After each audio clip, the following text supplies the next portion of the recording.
என்னாகமம் 13ஆம் அதிகாரம் 6ஆம் வசனம். யூதா கோத்திரத்தில் எப்புன்னையின் குமாரன் காலேப். யூதா கோத்திரத்தை அவனை இன்ட்ரோடியூஸ் பண்றது பாருங்க.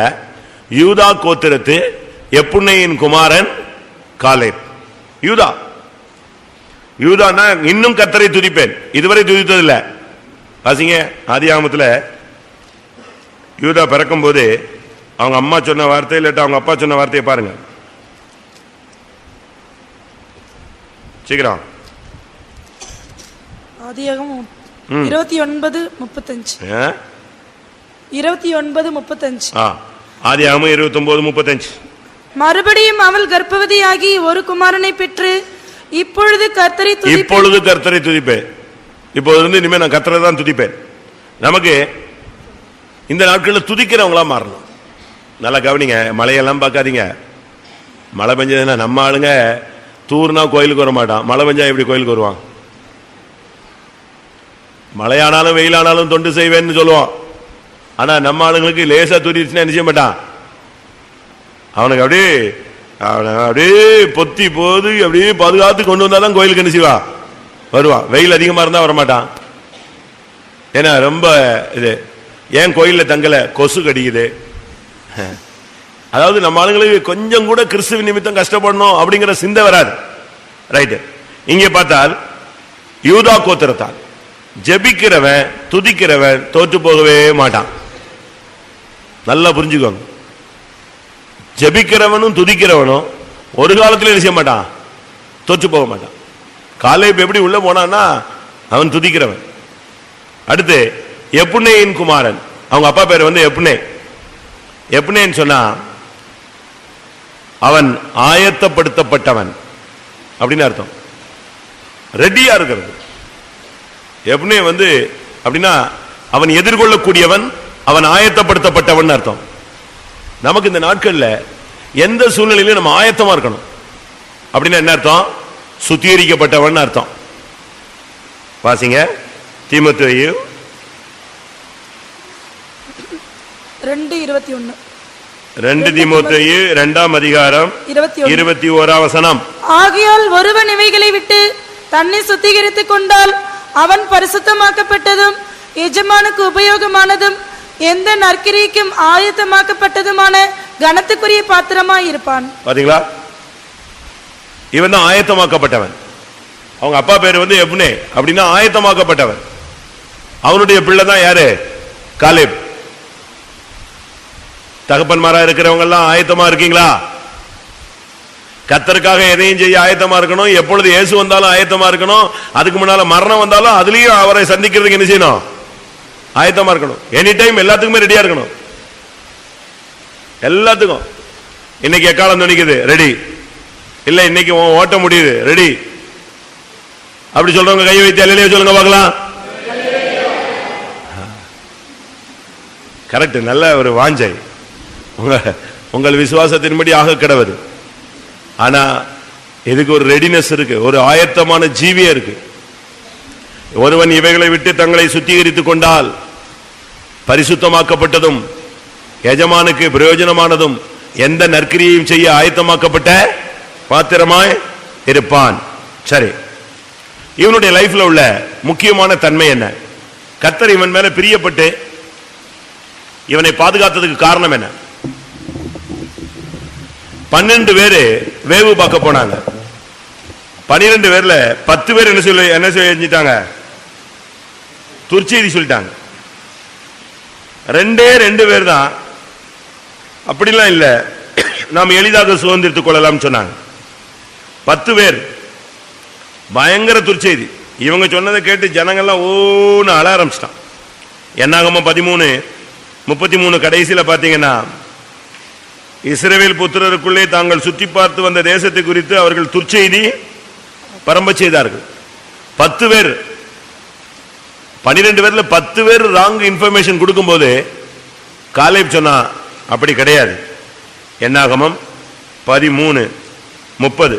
அப்பொழுது காலேப் மோசேக்கு முன்பாக ஜனங்களை அமர்த்தி, நாம் உடனே போய் அதை சுதந்திரித்துக் கொள்வோம், நாம் அதை எளிதாய் ஜெயித்துக் கொள்ளலாம் என்றான். பாத்தீங்களா?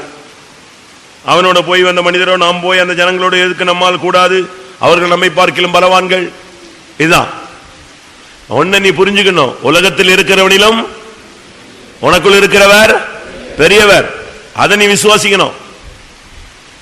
அன்னைக்கு காலை துணிஞ்சு சொன்னா, இல்ல நம்ம அந்த தேசத்தை பெற்றுக்கொள்ளலாம், எளிதில் சுதந்திரத்துக் கொள்ளலாம், கர்த்தர் நம்மோடு இருக்கிறார், அவர்களை காத்த நிழல் அவர்களை விட்டு போய்விட்டது. நீங்க இந்த மார்க்கத்தில் வந்த பிறகு விசுவாசத்தை பத்தி பேசுறீங்களா, அவிசுவாசத்தை பத்தி பிரசங்கம் பண்றீங்களா? பேசுறீங்களா? உங்க வீட்டில் உள்ள சூழ்நிலைகள், வியாதி சூழ்நிலைகள், மரண சூழ்நிலைகள், வறுமை சூழ்நிலைகள், கடன், பிசாசு, வீட்டில் பிரச்சனை, இப்படிலாம் உச்சகட்ட பிரச்சனைகள் வரும்போது நீங்க விசுவாசத்தை பேசுறீங்களா, துர்ச்செய்தி சொல்றீங்களா, நற்செய்தி சொல்றீங்களா? துர்ச்செய்தி சொன்னா இந்த மார்க்கத்தில் நீ பரமகாணனை அடையறதுக்கு முன்னால ஓட்டத்தை முடிச்சிருவ. நற்செய்தி சொன்னால் இந்த ஓட்டத்தின் முடிவில் நீ பரமகாணனை சந்திப்பாய், பரலோகத்தில் உனக்கு வாசல் திறக்கப்படும். நீங்க இதுவரைக்கும் ஒருவேளை அவிசுவாசமான வார்த்தைகளை பேசியிருந்தா மன்னிப்பு கேளுங்க. ஆண்டவர்கிட்ட மன்னிப்பு கேட்டு உங்களுடைய ஜீவியத்தை, ஊழியத்தை சரிப்படுத்தி உங்களுடைய அறிக்கை விசுவாச அறிக்கையாய் மாறும்படியாக இடம் கொடுங்க. அது முடியாது, நடக்காது, வேண்டாம், கிடைக்காது, இப்படியே நீங்க என்ன செய்யக்கூடாது, நெகட்டிவாவே பேசக்கூடாது. மரணமும் ஜீவனும் நாவின் அதிகாரத்தில் இருக்கிறார். நீ வெறும் விசுவாசிச்சா தேவனுடைய மகிமையே காண்பாய். அவிசுவாசம் ஓவர்டேக் பண்ணிருச்சுன்னா அவிசுவாசம் தான் நிறைவேறும். அதனால முடியுதோ முடியல, விசுவாசத்தோடு தேவனை என்ன செய், அறிக்கையிடு, ஆண்டுடைய நாமத்தை நீ உயர்த்து. அதுக்கு பிறகு கர்த்தர் பார்த்துக் கொள்வார். இங்கே நான் பார்க்கும் பொழுது அவங்க சொல்றாங்க எல்லாரும் துர்ச்செய்தி, இவன் சொல்றான் நோ சான்ஸ்.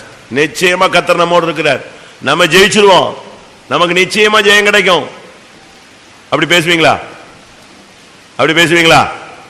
உங்க வீட்டில் 7 பேருங்க, 7 பேர்ல 6 பேரு அவிசுவாசமா பேசுறாங்க. நீங்க என்ன செய்வீங்க? ஊரோட ஒத்து போயிடுவோம், தோத்திரம் நம்ம இப்ப சொன்னா அடிச்சு போடுவாங்க, ஏதாவது ஏசுவான், கடைசியில் ஏதாவது ஆச்சுன்னா நம்ம பேர்ல பலிய போட்டுருவான். அப்படிலாம் இல்ல. நீ அந்த இடத்துல யாரா நிக்கணும்? விசுவாசத்துல நிக்கணும், போல்டா நிக்கணும். அட்ஜஸ்ட் பண்ற வேலை எல்லாம் கிடையாது. 10 பேரு துர்ச்செய்தி சொல்லும் போது இவனும் யோசுவாவும் தான் என்ன சொன்னது, நற்செய்தி சொன்னாங்க. இல்ல, கிடைக்கும், நிச்சயமா கிடைக்கும், தேசத்தை கர்த்தர் நமக்கு தருவார். மோசையை பார்த்து சொன்னாங்க, வாங்க போலாம், எளிதாக என்ன செய்யலாம், மேற்கொள்வோம். எப்படி வார்த்தைகள்! உங்க புருஷன் சோர்ந்து போகும்போது நீங்க விசுவாசமா பேசுறீங்களா?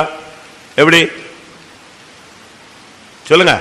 உங்க மனைவி சோர்ந்து போகும்போது நீங்க புருஷன் விசுவாசமா பேசுறீங்களா? நம்ம ஆளுங்க அப்படி இல்லை. அவர் 4% இது 2% போயிடும். ஒருத்தருக்கு ஒருத்தர் விசுவாசத்தை டெவலப் பண்ணணும். புருஷன் டவுன் ஆயிட்டாரு, ஐயோ எனக்கு ஒண்ணுமே முடியலையே, என்ன பண்றது, அதெல்லாம் ஒண்ணும் கவலைப்படாதீங்க, கர்த்தர் நம்மோடு இருக்கிறார், அதெல்லாம் கர்த்தர் செய்வார் சொல்லணும்.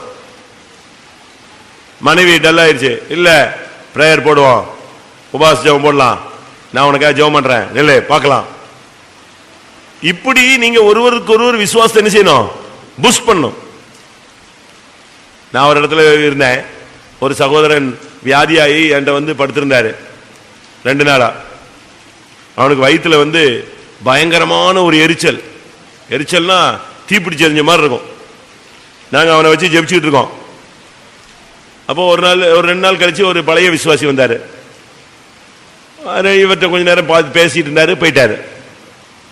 அப்ப நான் பழைய விசுவாசினா அவர் தான் அந்த சபையை தொடங்கினாரா வச்சா பூச்சான்னு கதை விட்டாங்க.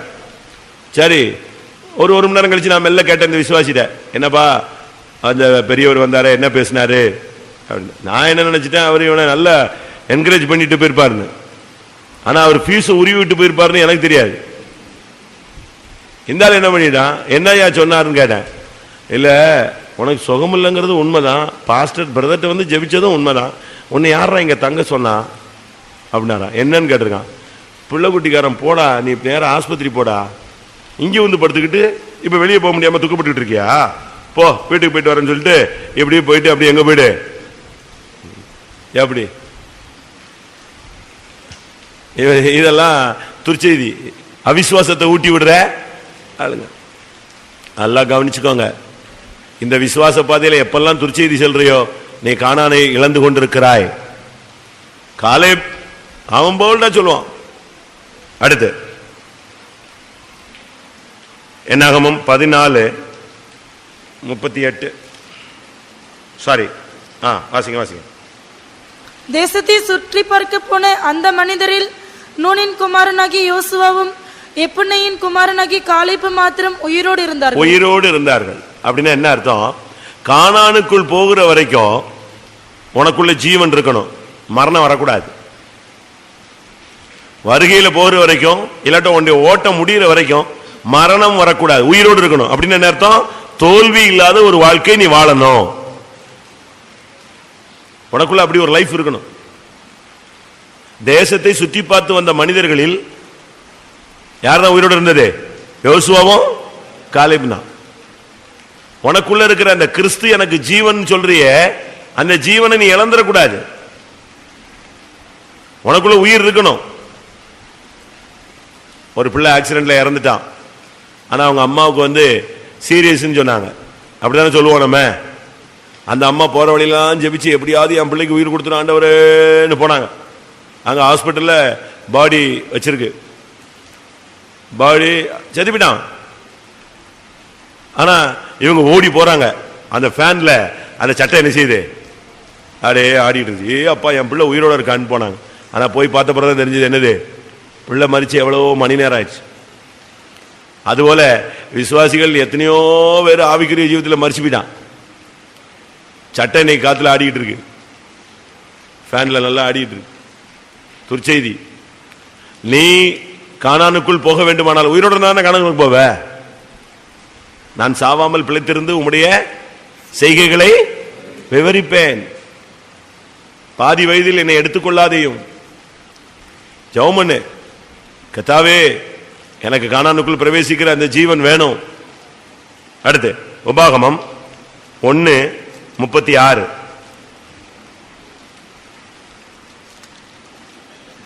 எப்புன்னையின் குமாரனாகி காலேபு மாத்திரம் அதை காண்பான், அவன் கர்த்தரை உத்தமமாய் பின்பற்றினபடியினால். அவன் எப்புன்னையின் குமாரனாகிய காலேப் அதை காண்பான். காரணம், அவன் கர்த்தரை உத்தமமாய் பின்பற்றினான். ஆண்டவரை நீ ஃபாலோ பண்ற, பைபிளை தூக்கிட்டு இந்த மார்க்கத்தில் இந்த விசுவாச ஜீவியத்தில், ஆனா இருதயத்தில் உத்தமம் இருக்கணும். உத்தமனா என்ன? உத்தமம் எப்போ கிடைக்கும்? 19ஆம் சங்கீதம் 12ஆம் வசனத்தில், தன் பிழைகளை உணர்கிறவன் யார்?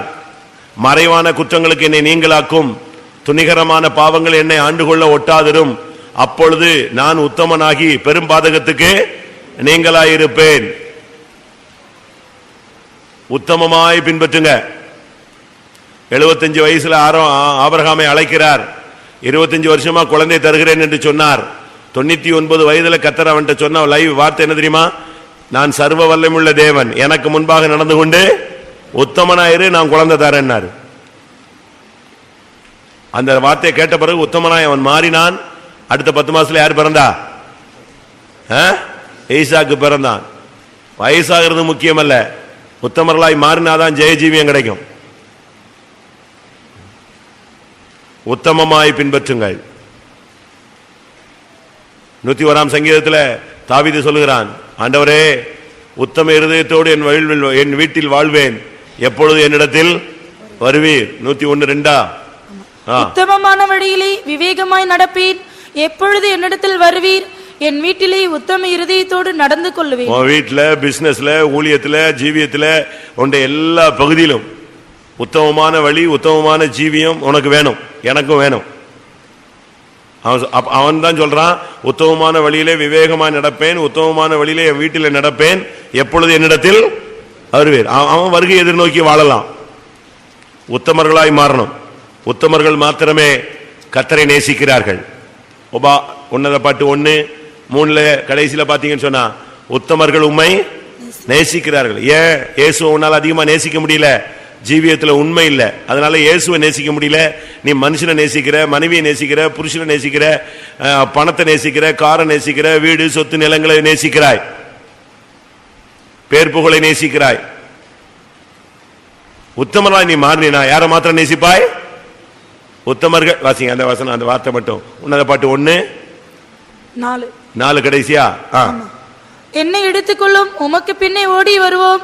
ராஜா என்னை தமது அறைகளில் அடைத்துக் கொண்டு வந்தார், நாங்கள் உமக்குள் களி கூர்ந்து மகிழ்வோம். திராட்சை ரசத்தை பார்க்கிலும் உத்தமர்கள் உன்னை நேசிக்கிறார்கள். உமது நேசத்தை நினைப்போம், உத்தமர்கள் உம்மை நேசிக்கிறார்கள். உத்தமர்கள் உம்மை நேசிக்கிறார்கள். நீ உத்தமனா இருந்தா கர்த்தரை நேசிப்பாய். உத்தமர்கள் இல்லாதவர்களுக்கு கர்த்தரை நேசிக்க முடியாது. அது கண்டுபிடிச்சிடலாம். உத்தமம் இல்லாதவர்கள் அவங்க உலகம், பொருள், பேரு, உலகம் இந்த காரியங்கள் எல்லாம் நேசிக்க ஆரம்பிச்சுட்டு போயிடுவாங்க. மற்றவங்களை நேசிக்கிறாங்க அப்படின்னு சொன்னா ராங் லைன்ல போகுது அப்படின்னாலே லைஃப்ல என்ன இல்லைன்னு அர்த்தம், அப்ரைட் இல்ல, வண்டி திரும்பிடுச்சு, திசை மாறிடுச்சுன்னு அர்த்தம். அடுத்து யோசுவா 14:13. யோசுவா 14:13. யோசுவா எப்புனையின் குமாரனாகி காலேபை ஆசீர்வதித்து எபிரோனை அவனுக்கு சுதந்திரமாக கொடுத்தான். எபிரோனை அவனுக்கு சுதந்திரமாய் கொடுத்தான். பாருங்க, எபிரோனை பெற்றுக்கொண்டவன். எபிரோன் சொல்லுகிறது ஐக்கியம், இணையும் இடம். எபிரோன் சொன்னா என்னது? ஐக்கியம். சரியான ஐக்கியத்தில் நீ இருக்கணும். தேவனோடு இணைகிற ஒரு வாழ்க்கை உனக்கு இருக்கணும். சபை என்பது தேவனையும் மனிதனையும் இணைக்கக்கூடிய ஒரு இடம். எபிரோன்கிறது ஐக்கியத்தை காண்பிக்கிறது. எங்களுடைய ஐக்கியம் பிதாவோடும் அவருடைய குமாரனாகிய கிறிஸ்துவோடும் இருக்கிறது. நீங்களும் எங்களோடு ஐக்கியமாகுங்கள். ஃபெலோஷிப். சபையில ஒரு சரியான உனக்கு ஒரு ஐக்கியம் இருக்க வேண்டியது அவசியம். அவனுக்கு கிடைச்ச பங்கு என்னது? அவனுக்கு கிடைச்ச பங்கு என்ன? எபிரோன். ஐக்கியம் கிடைத்தது. இந்த ஐக்கியம் உலக குடும்பத்தினுடைய ஐக்கியத்தை காட்டிலும் அதிகமான ஒரு ஐக்கியம் உள்ள ஒரு பாதை. யோசுவா 15:14. கீரியாத் சிப்பிரி சங்காரம் 15:14. அங்கே இருந்த சேசாய், அகிமான், தல்மாய் என்னும் ஏனாக்கின் 3 குமாரரையும் காலேப் துரத்தி விடக்கூடியவன். அவன் இந்த ராட்சச பிறவிகள் தான் அவனுக்கு டேஷ் ஆகிறது. சாதாரண மனுஷன் மோதுறது இல்ல. அவன் மோதுறதுல யாரு? ஏனாக்கின் புத்திரர்கள். ஆனா வின் பண்ணிடுவான். அவங்கள துரத்திட்டான். நீங்க பைபிள்ல படிச்சு பாருங்க. ஒரு கூட்டம் பேர் கானானுக்குள்ள போய் அந்த குடிகளை துரத்தவில்லை அப்படின்னு பைபிள்ல இருக்கு. ஒரு கூட்டம் பேர் கானானுக்குள்ள போய் அந்த குடிகளை துரத்திவிடக் கூடாமல் போயிற்று அப்படின்னு இருக்கு. ஒரு சில குரூப் அந்த துரத்தி விடாமல் தங்களுக்கு பகுதி கிட்டுகளாய் மாற்றிக்கொண்டார்கள் இருக்கு. இன்னொரு கூட்டம், ஒரு கூட்டம் பேர் அவர்களை துரத்தி விட்டார்கள் அப்படின்னு இருக்கு. ஆனா இந்த காலேபினுடைய லைஃப் நீங்க பாத்தீங்கன்னா அவன் துரத்தி விட்டான். அவன் அவங்களோட எல்லாம் அட்ஜஸ்ட் பண்ணி எல்லாம் போகிற ஆளு கிடையாது. நம்ம அப்படி செய்ய முடியுமா? உங்களுக்கு விரோதமான வல்லமைகளை நீங்க துரத்திட்டீங்களா?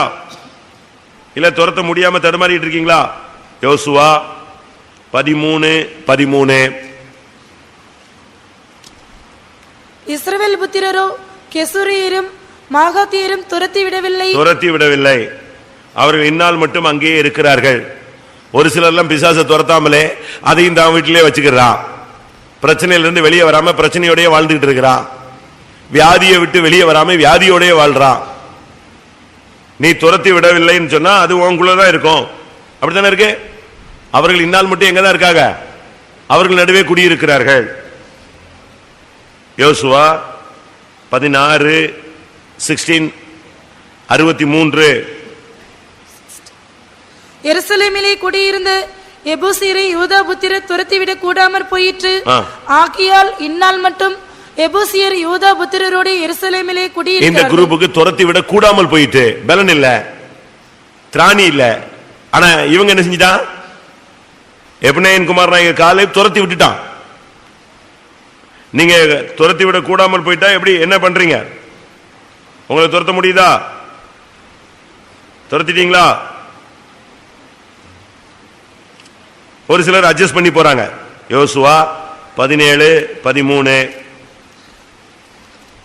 இஸ்ரவேல் புத்திரர் பலத்த போதும் கானானியரை முற்றிலும் துரத்தி விடாமல் அவர்களை பகுதி கட்டுகிறவர்களாக்கி கொண்டார்கள்.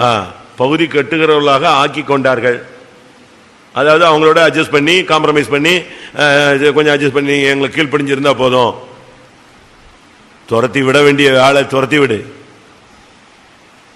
சாரால் சொன்னா, இவன் என்னுடைய பிள்ளையோடு சுதந்திரவாளி இல்லை, இவன் என்ன செய்? துரத்து. பரியாசக்காரனை துரத்தி விடு, கலகம் அடங்கும். உனக்குள்ள இருந்து துரத்தி விட வேண்டிய வல்லமையெல்லாம் நீ துரத்தணும்.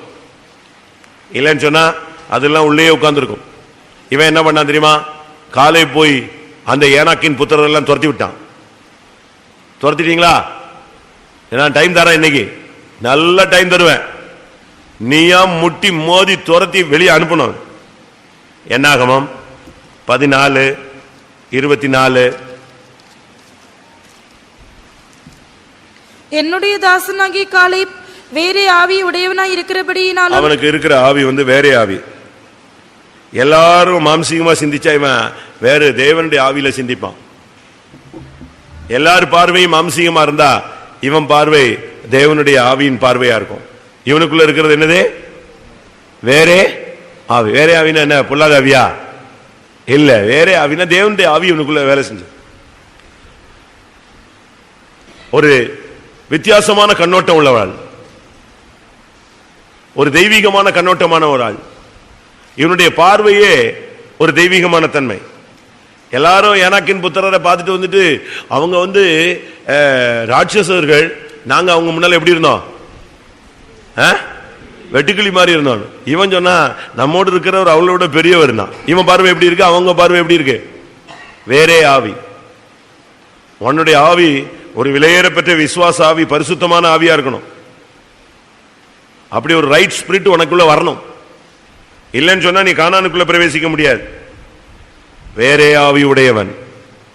உன் குடும்பத்திலேயே ஒவ்வொருத்தரும் பின்மாற்றம், மாம்சீகம், விழுகை, தோல்வி, அதேரியம், அவிசுவாசிகளா இருக்கலாம். அதுக்கு உள்ள நடுவுல முட்களுக்கு உள்ள நீ என்ன செய்யணும்? ஒரு லீலி புஷ்பமாய் வைக்கணும். சேற்றில் மலர்ந்த செந்தாமரையா இருக்கணும். நீ அதுக்குள்ளேயும் நீ கர்த்தருக்காக கனி கொடுக்கணும். எந்த நெருக்கத்திலும் நீ கர்த்தருக்காக நிக்கணும். எல்லாரும் சொன்னாலும் இவன் மேல இருந்த ஆவி வேறே ஆவி. அடுத்து நியாயாதிபதிகள் 15ஆம் அதிகாரமா? இல்ல, நியாயாதிபதிகள் 1ஆம் அதிகாரம் 15ஆம் வசனமா? அப்பொழுது அவள், எனக்கு ஒரு ஆசீர்வாதம் தர வேண்டும், வறட்சியான நிலத்தை எனக்கு தந்தீர். இல்ல, அதுக்கு முன்னால. அப்பொழுது காலேபுடைய தம்பியாகிய கேனாசின் குமாரன் உதுனியேல் அதை பிடித்தான். அதாவது இப்போ அவன் சொல்றான், என் மகளை நான் கல்யாணம் கட்டி கொடுப்பேன். ஆனா யாருக்கு கொடுப்பேன்? நியாயாதிபதிகள் அல்ல, யோசுவா. 15:16. அங்கே இருந்து தெபீரின் குடிகளிடத்திற்கு போனான். முற்காலத்திலே தெபீரின் பேர் கீரியாத் செப்பீரை சங்காரம் பண்ணி பிடிக்கிறவனுக்கு என் குமாரத்தியாகி அக்சாலை விவாகம் பண்ணி கொடுப்பேன் என்று காலேப் சொன்னான். தான் பொண்ணு கல்யாணம் கொடுக்க வேண்டிய வயசு வந்துருச்சு. பிள்ளை வளர்ந்துட்டா, வயசாயிடுச்சு. இப்ப பொண்ணு கல்யாணம் கட்டி கொடுக்கணும். உடனே அவன் ரோடா போய் பொண்ணை பார்த்துக்கிட்டு, மாப்பிள்ளை பார்த்துக்கிட்டு, பயோடேட்டா கொடுத்துட்டு, ஒரு 10 பொண்ணை பார்த்துட்டு காஃபி குடிச்சிட்டு வந்துடல. அப்படிலாம் அவன் சுத்தின ஆள் கிடையாது. அவன் சொன்னா, என் பிள்ளைய நான் கல்யாணம் கட்டி கொடுப்பேன். ஆனா என்ன செய்யணும்? ஜெயிச்சவனுக்கு தான் கல்யாணம் கட்டி கொடுப்பேன். ஜெயிக்கணும். அவனுக்கு வேற குவாலிபிகேஷன் வேண்டாம். வீடு இருக்கா, கார் இருக்கா, கருப்பா இருக்கானா, நல்லா இருக்கானா, எழுப்பா இருக்கானா, உயரமா இருக்கானா, இப்படிலாம் நான் பார்க்கல. கீரியாத் செப்பீரை சங்காரம் பண்ணி பிடிக்கிறவனுக்கு என் குமார்த்தியாகி அக்சாலை நான் என்ன செய்வேன்? கட்டி கொடுப்பேன். அப்படின்னு என்ன அர்த்தம்? ஆவிக்குரிய ஜீவித்தில் ஜெயஜீவியம் செய்யறவனுக்கு தான் என் மகளை கட்டி கொடுப்பேன். ஆவிக்குரிய ஜீவித்தில் ஜெயஜீவன் செய்யறவனுக்கு தான், ஜெயஜீவன் செய்யறவளை தான் என் மகனுக்கு கட்டி கொடுப்பேன். அப்படின்னு பொண்ணை பெற்றவனுக்கும் பையனை பெற்றவங்களுக்கும் ஒரு அறிவு வேணும். இல்ல எங்க சொந்தத்துல கொடுக்கறாங்க, அவன் ஞானசானமும் கிடையாது, ஒண்ணும் கிடையாது. அவன் சும்மா பேருக்கு ஞானசானம் எடுத்துட்டு கல்யாணம் கட்டிட்டு திருப்பி போட்டு அடின்னு அடிப்பான். இல்ல அந்த சபையில கொடுக்கறாங்க, இந்த சபையில கொடுக்கறாங்க. எந்த சபையில நீ எடுத்தாலும் சரி, ஜெயிச்சிருக்கானா? அது எதை ஜெயிக்கணும்? கீரியாத் செப்பேர். அப்படின்னா அதுக்கு பழைய பேர் என்ன? தெபீர். முற்காலத்திலே தெபீரின் பேர் கீரியாத் செப்பீர். தெபீர்னு என்ன அர்த்தம் தெரியுமா? பரிசுத்த ஸ்தலம்னு அர்த்தம். பரிசுத்த ஸ்தலம். ஒரு பரிசுத்தவானா இருக்கிற ஒரு பையனுக்கு உன் பொண்ணை கட்டி கொடு.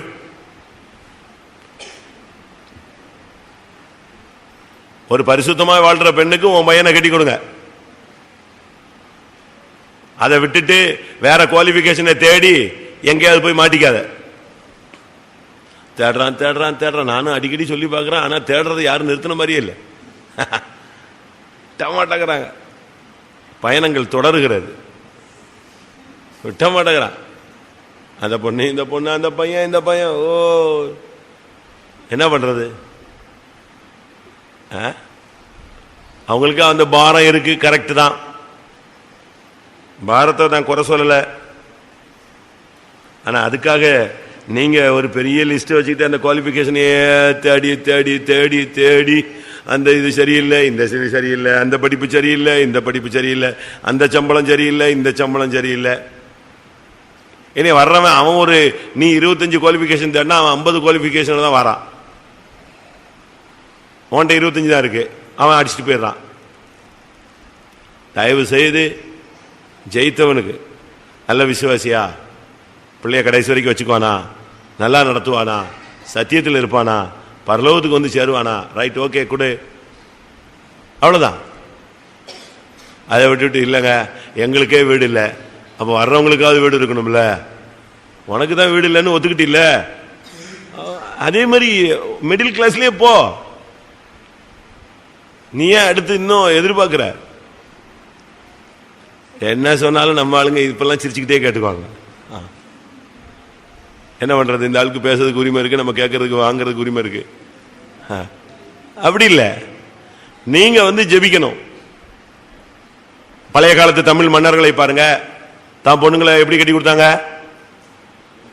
என்னைய மாதிரி வசதி உள்ள ஒரு மன்னனுக்கு தான் கட்டி கொடுப்பான்னு சொன்னானா? அப்படி கிடையாது. தன் நாடை பாதுகாக்கிறது ஜெயிக்கிற ஒருத்தர் இருந்தானா அவனுக்கு என்ன செய்யலாம்? கட்டி கொடுக்கலாம். ஜெயித்தவனுக்கு தான். இந்த கிராமத்துல எல்லாம் ஒரு கல் வச்சிருப்பான், இலவட்ட கல், அதை தூக்குனா கட்டி தராமா. அதை எவன் தூக்குனா? அந்த காலத்துல தூக்குனாங்க. இப்ப அந்த கல்லு பக்கம் போனாலே இவனுக்கு தலை சுத்தம். ஏன்னா இவன் நிக்கிறதுக்கு பலன் இல்லை, உட்கார்றதுக்கு பலன் இல்லை, ஒரு மணி நேரம் முழங்கால் போடுறதுக்கு இவனுக்கு சக்தி இல்லை. இவன் போய் அந்த கல்ல என்னைக்கு தூக்குனா? நான் சொல்றது கஷ்டமா இருக்குங்க. இப்ப வந்து குவாலிபிகேஷன்லாம் வேற ஸ்டைல்ல போயிடுச்சு. சரி, தேடுங்கள், கிடைத்தால் செய்து கொள்ளுங்கள். ஆனா காலை இப்ப இன்னைக்கு காலை இப்ப கொண்டு வந்து இந்த சபையில உட்கார வச்சா சொல்லுவான், பரிசுத்தமா இருக்கானா என் பொண்ணை என்ன செய்யற, கட்டித்தரேன். உண்மையா இருக்கானா, உத்தமமா இருக்கானா, நல்லா வச்சுக்குவானா, ஆவிக்குரியவனா இருப்பானா, ரைட், ஓகே, இது போதும். நீ ஒன்னும் சேர்த்து வச்சதும் இல்லை, கொண்டு வந்ததும் இல்லை, கொண்டு போக போறதும் இல்லை. நல்ல ஒரு ஆவிக்குரிய பொண்ணு. பழைய காலத்தில் சொல்லுவாங்க, வீட்டில் வந்து என்ன செய்யணும், எதுக்குப்பா கல்யாணம் கட்டிட்டு வரேன்னா, வீட்டில் எதுக்கு ஒரு பொண்ணு கொண்டு வந்தேன், விளக்கேற்ற தான் என்ன செஞ்சேன், விளக்கு ஏற்றுறதுக்கு ஒரு ஆள் வேணும். அதே மாதிரி என் வீட்டில் ஜெபிக்கிறதுக்கு ஒரு ஆள் வேணும் அப்படின்னு சொன்னா பரவாயில்ல. எனக்கு அதில் படிச்சது அதுதான். ஜோயல் அவர்கள் பிரசங்கம் பண்ணும்போது ஒரு கல்யாணத்தில் அட்டி வெளுத்தார். அவன் சொன்னான், ஜெயிச்சவனுக்கு தான் என் பிள்ளை என்ன செய்வேன், கட்டி கொடுப்பான். ஞானசானம் எடுத்து பரிசுத்தாவி பெற்று பாவம் இல்லாமல் வாழ்றேன்னு சொல்றான்னா அவனை பிடிச்சி கட்டி வை. அவன் எப்படியாவது உருண்டு பிறண்டாவது குடும்பத்தை என்ன செய்வான், காப்பாற்றி கரை சேர்ப்பான். அதை ஆனால் நீங்க சொல்லுவீங்க, ஞானசானம் பெற்று பரிசுத்தாவி பெற்றேன்னு சொல்லி தான் ஏமாந்து கொடுத்துட்டேன். அது ஞானசானம் அதுக்கு தான் சொல்றேன்ல, டெபீரை ஜெயிக்கணும், பரிசுத்தமா இருக்கணும், போலியான வாழ்க்கை அல்ல. அடுத்து நியாயாதிபதிகள்ல 1 இல்ல இதுலயே பாருங்க, யோசுவா 15 தான் பொண்ணு கல்யாணம் கட்டி வச்சுட்டான். கல்யாணம் கட்டி அவளை அனுப்புறான். அவளுக்கு என்னதை கொடுத்து விட்டான், வறட்சியான ஒரு காரியத்தை கொடுத்தான். நல்லா புரிஞ்சுக்கோங்க, நாம பிராமிஸ் பண்ணக்கூடாது கல்யாணத்துல. நான் இன்னைக்கு சொல்லிடுறேன், சரியா நீ எடுத்துக்கிட்டாலும் சரி, நீ எந்த மண்டையில மோட்டிவ்ல எடுத்தாலும் எனக்கு அதை பத்தி கவலையே கிடையாது. பொண்ணு கல்யாணமோ பையன் கல்யாணமோ பிராமிஸ் பண்ணாத. ஃபர்ஸ்ட் பாயிண்ட், அதை செய்வேன், இதை செய்வேன், அப்படி பண்ணுவேன், இப்படி பண்ணுவேன், அப்படி இப்படி எதுவும் பிராமிஸே பண்ணாத. அப்படி பிராமிஸ் பண்ணினா அதை என்ன செய், நிறைவேற்று. உன்னால முடியாததை பிராமிஸ் பண்ணாதங்கிற, அதுக்கு தான் சொல்றேன். பிராமிஸ் பண்ணாதன்னா அப்ப ஒண்ணுமே கொடுக்க கூடாது, அப்படி அல்ல. உன்னால முடிஞ்சதை பிராமிஸ் பண்ணு, முடிஞ்சதை செய். அதை விட்டுட்டு நீ ஆணையை கொடுப்பேன், காரை வாங்கி கொடுப்பேன், ஊரை வாங்கி கொடுப்பேன், அதை வாங்கி கொடுப்பேன், இதை வாங்கி கொடுப்பேன் எல்லாத்தையும் சொல்லிட்டு திருப்பி ரிவர்ஸ் வந்தீங்கன்னா பொண்ணு ரிவர்ஸ்ல வந்து வீட்டில் உட்காரும். ஏன்னா கட்டிட்டு போறவன் இப்பெல்லாம் அவ்வளவு டிவைனிட்டி ஆளு கிடையாது. நான் சொல்றது கரெக்ட்னு சொல்றவங்க அல்லேலூயா சொல்லுங்க. அல்ல, எப்பவுமே நம்முடைய வார்த்தையில கரெக்டா நிக்கணும். செய்வேன்னு சொன்னா செய், இல்லைன்னா நீ ஒண்ணுமே என்ன செய்யாத, சொல்லாத, அமைதியா இரு. இவன் வறட்சியானது கொடுத்தான். அந்த பொண்ணு சொன்னா எனக்கு எது வேணும், என்ன நல்லாதான் ஆள் பார்த்து கல்யாணம் கட்டி வச்சிங்க, ஆனா எதை கொடுத்து அனுப்பிட்டீங்க? ஜெயிச்சவனுக்கு கட்டி கொடுத்தீங்க, ரைட், நானும் அதை ஏத்துக்கிட்டேன். ஆனா என்ன எதை கொடுத்து அனுப்பிட்டீங்க? வறட்சியை கொடுத்து அனுப்புறீங்களே. எனக்கு ஒரு நீர்ப்பாய்ச்சலான தோட்டத்தை தாரும். ஆனா அந்த காலை உடனே என்ன செஞ்சான், கொடுத்துட்டான். என்னுடைய அர்த்தம் என்னன்னா, ஒரு தயாளன் அது ஆம்பளை பையனுக்காக வச்சிருக்க, நீ போ அப்படிலாம் சொல்லல. அவ கேட்டா, ரைட்டு, பிள்ளை இறங்கி கேட்டுட்டா, உடனே அவன் எதை கொடுத்தான்?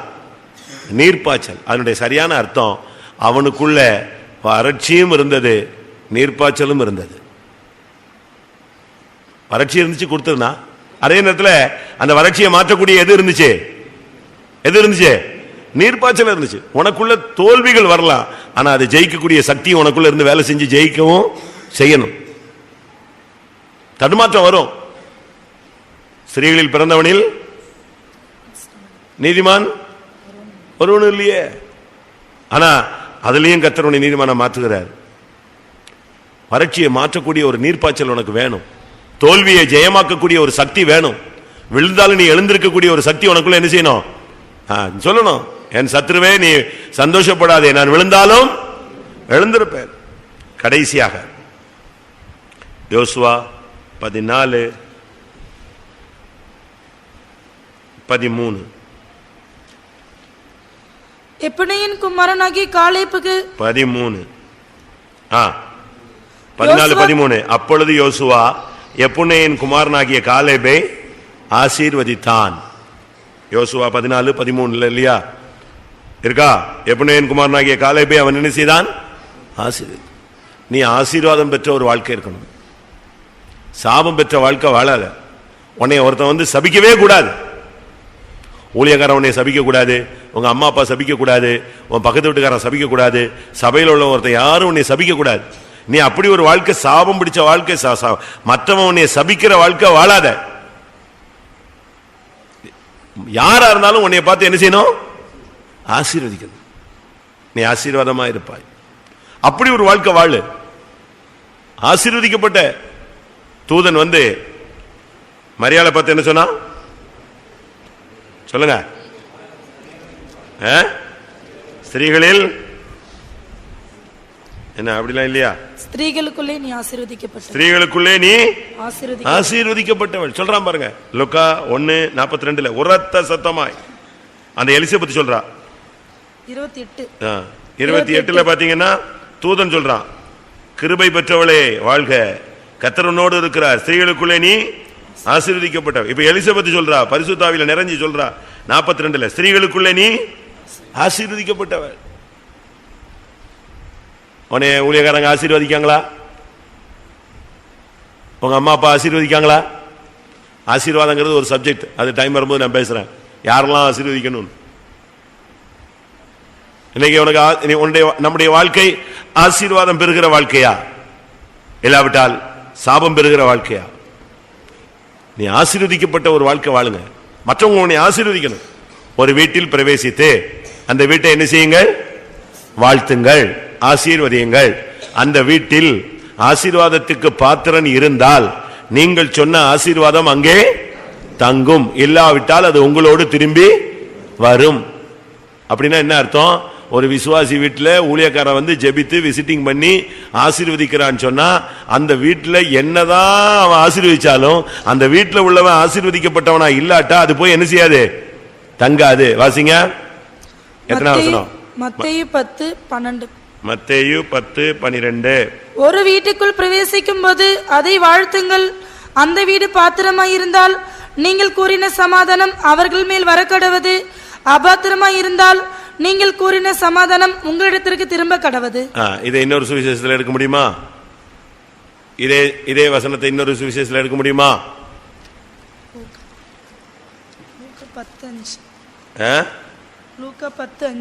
லூக்கா 10:5.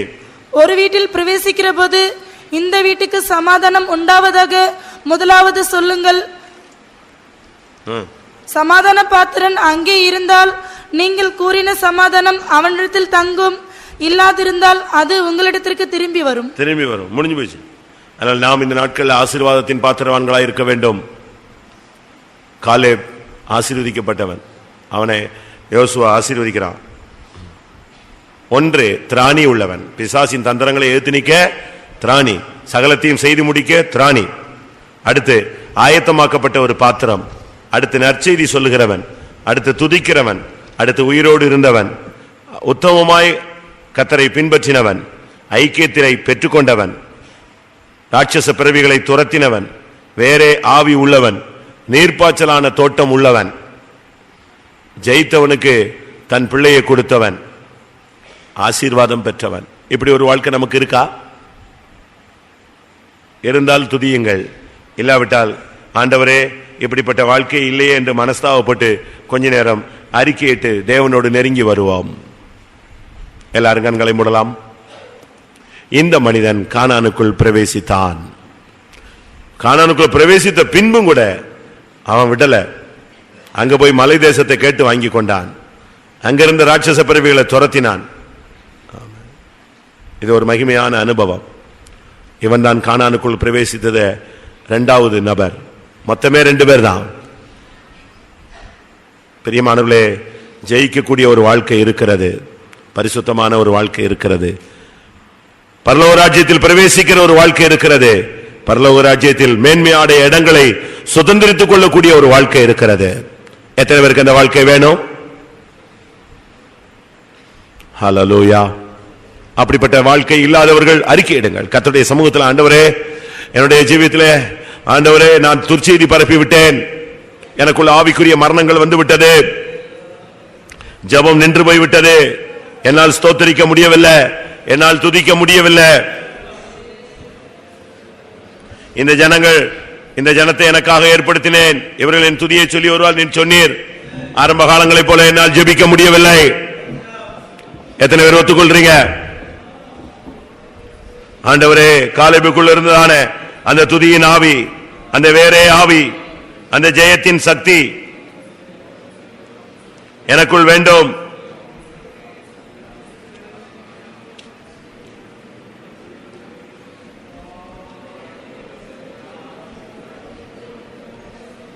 சகலத்தையும் செய்து முடிக்க திராணி இல்லாவிட்டால் கேளுங்கள்.